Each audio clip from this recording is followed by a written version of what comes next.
ఇక్కడ మీరు ఒక 3-4 అవర్స్ వెయిట్ చేస్తే 100 or 50 రూపీస్కే రూమ్స్ దొరుకుతాయి. దర్శనం టికెట్స్ ఇచ్చే టైం కూడా చేంజ్ చేశారు తిరుమలలో. హలో హాయ్ అందరికీ నమస్తే, నా పేరు Naveen. Welcome back to my channel. ఈ వీడియోలో తిరుపతి ఎంత బడ్జెట్ తో వెళ్ళి రావచ్చు, అలాగే ఫుడ్, రూమ్, SSD టోకెన్స్ కోసం, అలాగే ఒకవేళ మీకు టోకెన్ దొరకకపోతే దర్శనానికి ఎంత టైం పడుతుంది, ఇలా పూర్తి ఇన్ఫర్మేషన్ నేను మీకు ఈ వీడియోలో చెప్తాను.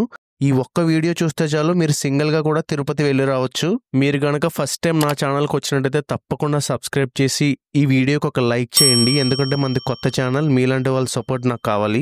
ఈసారి తిరుమల నేను ప్లానింగ్ తో రాలేదు, అనుకోకుండా వచ్చాను. అందుకే బస్సులో వచ్చాను. మీరు గనక ప్లానింగ్ చేసుకుని తిరుమల రావాలనుకుంటే ట్రైన్ అనేది మీకు బెస్ట్ ఆప్షన్. మీరు ఆంధ్ర నుంచి స్టార్ట్ అయినా, తెలంగాణ నుంచి స్టార్ట్ అయినా సరే స్లీపర్ క్లాస్ మీకు 500 లోపే దొరుకుతుంది. కాకపోతే మీరు బయలుదేరే ఒక 20 రోజుల ముందు టికెట్ బుక్ చేసుకోవడానికి ప్రయత్నించండి.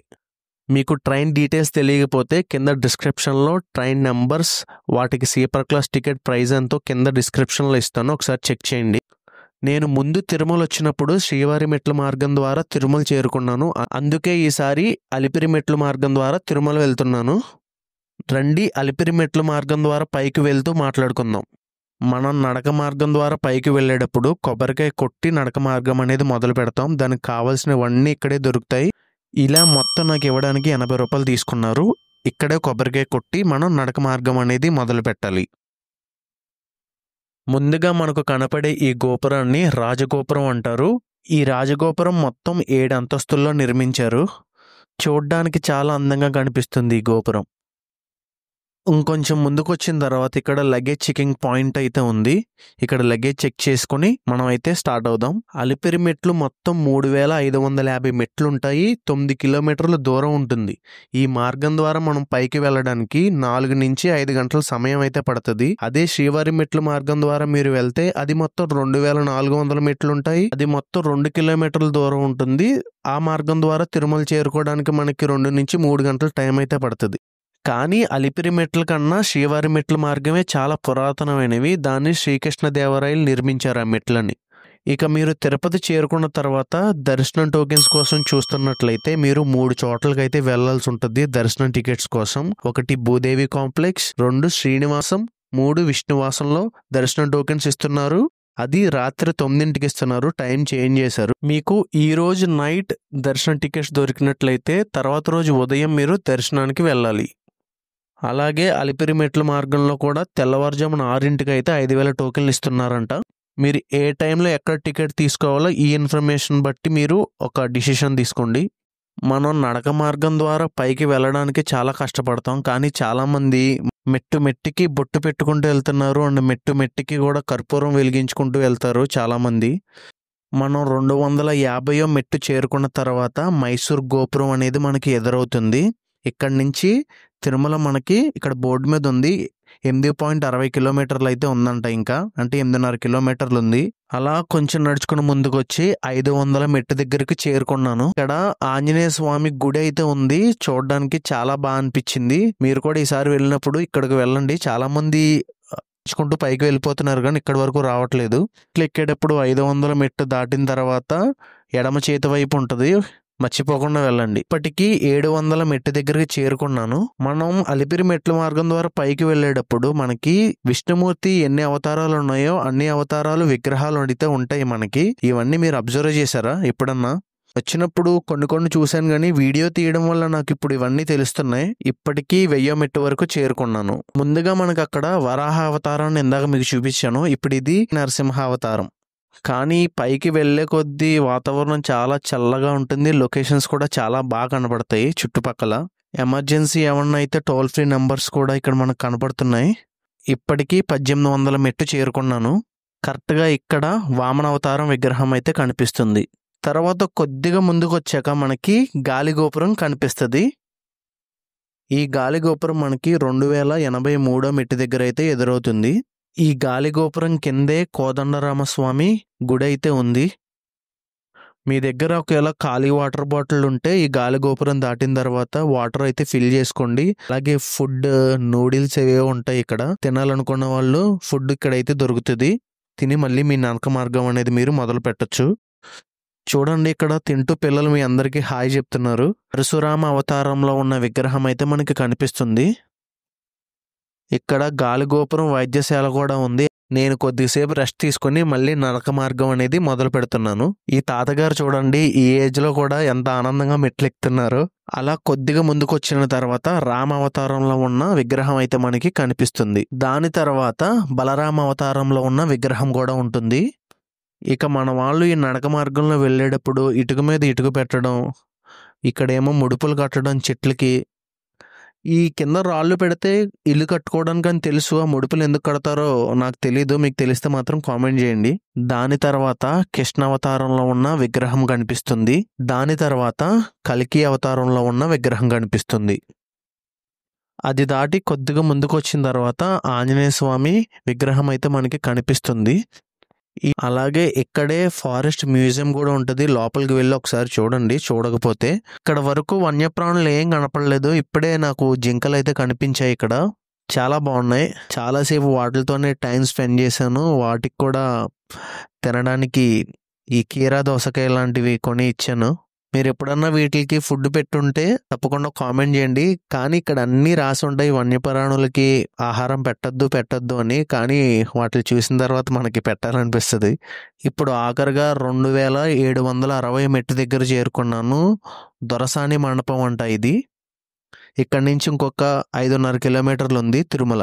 ఇలాంటి ఉడతలు మాత్రం ఇక్కడే కనపడతాయి తిరుమలలోనే. ఇవి ఈ కలర్లో ఉంటాయి. వీటితో కూడా కొద్దిసేపు టైం స్పెండ్ చేసాం.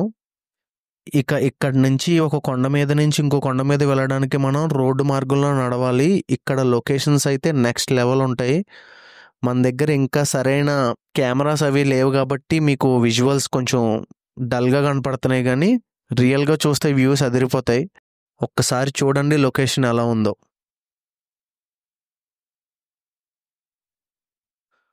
కొంచెం మార్నింగ్ 7-8 ఆ టైంకి అయితే ఇంకా బాగా కనపడేది. ఎండగా ఉండడం వల్ల కొంచెం లొకేషన్ అంతగా కనబడట్లేదు. ఒక్కసారి ఇక్కడి నుంచి వ్యూ చూడండి ఎలా కనబడుతుందో. మనకి ఇక్కడి నుంచి కనపడేదే మోకాలి మెట్టు గోపురం అంటారు. అక్కడికి వెళ్తే మనకి 2010 మెట్టు దగ్గరికి చేరుకుంటాము. ఇక ఈ గోపురం దాటిన తర్వాత అందరూ మోకాళ్ళతోనే పైకెక్కుతారు. కనీసం ఒక 3 మెట్లన్నా ఎక్కాలంట మోకాళ్ళతో. కన్నా పెద్దవాళ్ళు చాలా ముసలి వాళ్ళు కూడా మోకాళ్ళ మెట్టు మొత్తం ఎక్కేసే వాళ్ళు కూడా ఉన్నారు చాలామంది. నేను ఒక 10 మెట్ల వరకు అయితే ఎక్కాను. మీరు ఎన్ని ఎక్కుంటారో ఎన్ని ఎక్కగలరో కామెంట్ చేయండి. ఇది దాటిన తర్వాత మనం 3000 మెట్టు దగ్గరికి అయితే చేరుకుంటాం. ఇంకొంచెం ముందుకు వచ్చాక 3200 మెట్టు దగ్గరికి చేరుకున్నాను. ఇక ఇక్కడి నుంచి ఒక 350 మెట్లు ఎక్కితే మనం తిరుమల అయితే చేరుకుంటాం. ఇంకొంచెం ముందుకు వచ్చాక 3260 మెట్టుకి చేరుకున్నాను. ఇక ఇక్కడి నుంచి అయితే కొంచెం ఫాస్ట్గా నడవడం మొదలు పెడతాను. నేను వీడియోస్ తీసుకుంటూ ఆగుతూ ఈ తిరుమల చేరుకోవడానికి అలిపిరి మెట్ల మార్గం ద్వారా 6 గంటలు టైం పట్టింది. ఇక్కడతో మనం తిరుమల చేరుకున్నాము. ఇది అలిపిరి మెట్లు ఎండింగ్. ఇప్పుడు ఫస్ట్ రూమ్స్ దొరుకుతాయేమో ట్రై చేస్తాను. ఇప్పటికి టైం 5 అయింది నేను చేరుకోవడానికి. రూమ్స్ అయితే ఉండవని చెప్తున్నారు చాలామంది. ఫస్ట్ అయితే రూమ్స్ ఎక్కడో ఇస్తారో చూపిస్తాను రండి. అలిపిరి మెట్ల మార్గం ద్వారా పైకి వచ్చినప్పుడు మీరు లగేజ్ కింద ఇస్తారు కదా, ఆ లగేజ్ కలెక్ట్ చేసుకునే ప్లేస్ ఇది. మనం రూమ్స్కి అయితే సిఆర్ ఆఫీస్కి చేరుకోవాలి. అలిపిరి మెట్ల మార్గం ద్వారా మీరు పైకి వస్తే సిఆర్ ఆఫీస్ దగ్గరగానే ఉంటుంది. నడుచుకుంటూ వెళ్ళిపోవచ్చు. ఒకవేళ మీరు శ్రీవారి మెట్ల మార్గం ద్వారా పైకి వచ్చినట్లయితే మీరు సిఆర్ ఆఫీస్కి రూమ్స్ కోసం బై బస్సు కానీ ట్యాక్సీలు ఉంటాయి. దాని ద్వారా మీరు చేరుకోవాల్సి ఉంటుంది. ఇదే సిఆర్ ఆఫీస్. మీకు తిరుమలలో రూమ్స్ కావాలంటే ఇక్కడ ఒక్కచోటే దొరుకుతాయి రూమ్స్. చూడండి రూమ్స్ కోసం ఇంకా ఎంతమంది వెయిట్ చేస్తున్నారో. ఆల్రెడీ ఈవినింగ్ అయిపోయింది. ఈవినింగ్ మీకు రూమ్స్ అనేవి ఇవ్వడం అనేది జరగదు. ఆఫ్టర్నూనే పొద్దున్నే ఇస్తారు రూమ్స్ అనేవి. రూమ్స్ అయితే ప్రెసెంట్ లేవని చెప్పారు. అయితే మాకు ఇప్పుడు ఆఖరికి రూమ్ అయితే దొరకలేదు. సో ఇప్పుడు ఫ్రీ లాకర్ కోసం ట్రై చేయడానికి వెళ్తున్నాం. మీరు ఎలా అయితే సిఆర్ ఆఫీస్కి నడుచుకుంటూ వెళ్ళారో అలాగే కొద్దిగా వెనక్కి నడుచుకుంటూ వస్తే మాధవ నిలయం అని ఒకటి కనిపిస్తుంది. ఇందులో మీకు ఫ్రీ లాకర్స్ అయితే ప్రొవైడ్ చేస్తారు. జస్ట్ మన ఆధార్ కార్డు చూపిస్తే చాలు. ఒక ఆధార్ కార్డు చూపిస్తే ఒక లాకరే ఇస్తారు. మీకు ఈ లగేజ్ ఎక్కువ ఉంటే 2 ఆధార్ కార్డులు ఇస్తే 2 లాకర్స్ అయితే ఇస్తారు. ఇక లగేజ్ లాకర్లో పెట్టి దర్శనానికి అయితే ఇప్పుడు వెళ్తున్నాను నేను.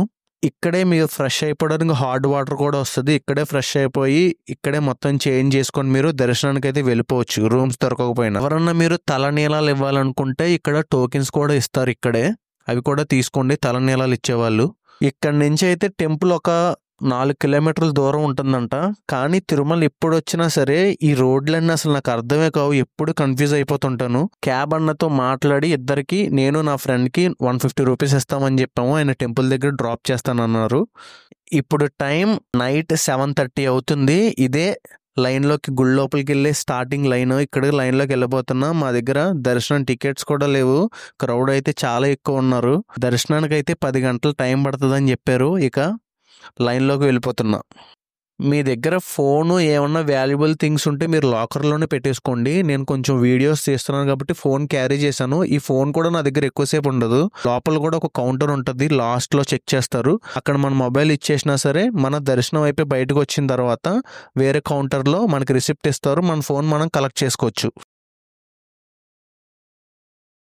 నేను 5వ తారీఖు ఏప్రిల్ 7:30కి లోపల లైన్లోకి వెళ్తే 6వ తారీఖు 12ంటికి నేను బయటకు వచ్చాను దర్శనం చేసుకుని. 16 గంటలు టైం పట్టింది నాకు దర్శనం అవడానికి. ఎందుకంటే ఏప్రిల్ 6న శ్రీరామనవమి. ఆ రోజు చాలా విఐపి దర్శనాలు ఉన్నాయంట. లోపల నైట్ అంతా అక్కడే ఉండిపోయాం. మళ్ళీ మార్నింగ్ బ్రష్ అక్కడే చేసుకొని దర్శనం చేసుకొని బయటకు వచ్చాం. మొత్తం తిరుమలలోనే నా ఫేవరెట్ ప్లేస్ ఇది. ఇక్కడ నుంచి వ్యూ అయితే అదిరిపోతుంది. ఇదే తిరుమలలో ఉండే కోనేరు, పుష్కరిణి అంటారు. ఈ వాటర్ బ్లూగా ఉంటుంది. ఇక్కడ నుంచి నెక్స్ట్ నేను మన వెంగబాంబ అన్నదాన కేంద్రానికి అయితే వెళ్తున్నాను భోజనం చేయడానికి. తిరుమల వచ్చినప్పుడు మాత్రం మీరు అస్సలు ఇక్కడ భోజనం చేయడం మాత్రం మిస్ చేయకండి. దర్శనానికి అంత టైం పడితే ఇప్పుడు నేను భోజనం చేయడానికి ఎంత టైం పడుతుందో క్రౌడ్ చూడండి ఎంత ఉందో. అన్నదానం ఏ టైం నుంచి ఏ టైం వరకు జరుగుతుందో ఇక్కడ బోర్డు మీద ఉంది. టైం ఒకసారి కావాలితే మీరు ఒకసారి స్క్రీన్ షాట్ తీసుకోండి. నా భోజనం అయితే పూర్తయింది. మీకు 100 or 50 రూపీస్కి రూమ్స్ దొరుకుతాయి తిరుమలలో సిఆర్ ఆఫీస్లో అని చెప్పాను కదా. ఆ రూమ్స్ అయితే చూడడానికి ఇలా ఉంటాయి. మళ్ళీ వెనక్కి నా లగేజ్ ఉన్న ఏరియాకి వచ్చేసాను. సిఆర్ ఆఫీస్ దగ్గరలోనే కదా, అక్కడే ఈ విగ్రహం కనిపిస్తుంది మనకి. అండ్ కొంచెం ముందుకు వెళ్తే మనకి ఫేమస్ వెంకటేశ్వర స్వామి విగ్రహం ఉంటుంది కదా, అది ఇక్కడే ఉంటుంది. ఈ విగ్రహం దగ్గర మన వాళ్ళు ఫోటోలు ఇంకా మామూలుగా ఉండదు మన వాళ్ళతో. ఇక్కడ బడ్జెట్ అయితే మీకు 3000 ఉంటే సరిపోతుంది ఒక మనిషికి. ట్రైన్ టికెట్స్కి అప్ అండ్ డౌన్ అయితే 1000 అవుతుంది. ఒక డేకి ఫుడ్ 300 చూసుకోండి. అలాగే తిరుమలలో ట్రాన్స్పోర్ట్ ఛార్జెస్కి అయితే ఒక 400 తీసుకోండి. ఇంకా తిరుమలలో తిరుపతి దేవస్థానం కాకుండా ఇంకా చూడవలసిన ప్లేసెస్ చాలా ఉంటాయి. శ్రీవారి పాదాలు, శిలాతోరణం, చక్రతీర్థం ఇవన్నీ కవర్ చేయండి. బస్లో కూడా వెళ్ళొచ్చు. టికెట్ కాస్ట్ 120 రూపీస్ ఉంటుంది. అలాగే షేరింగ్ జీప్స్ కూడా ఉంటాయి. ఇవి కూడా తప్పకుండా కవర్ చేసుకోండి. అండ్ ఈ వీడియో అయితే ఇక్కడతో ఎండ్ చేస్తున్నాను. మీరు గనక ఇప్పటి వరకు నా వీడియో స్కిప్ చేయకుండా చూసినట్లయితే థ్యాంక్ యూ సో మచ్. మీరు గనక నా ఛానల్ కొత్తగా వచ్చినట్లయితే తప్పకుండా ఛానల్ సబ్స్క్రైబ్ చేసుకోండి. అండ్ వీడియోని ఒక లైక్ చేయడం మాత్రం మర్చిపోవద్దు. Thanks for watching.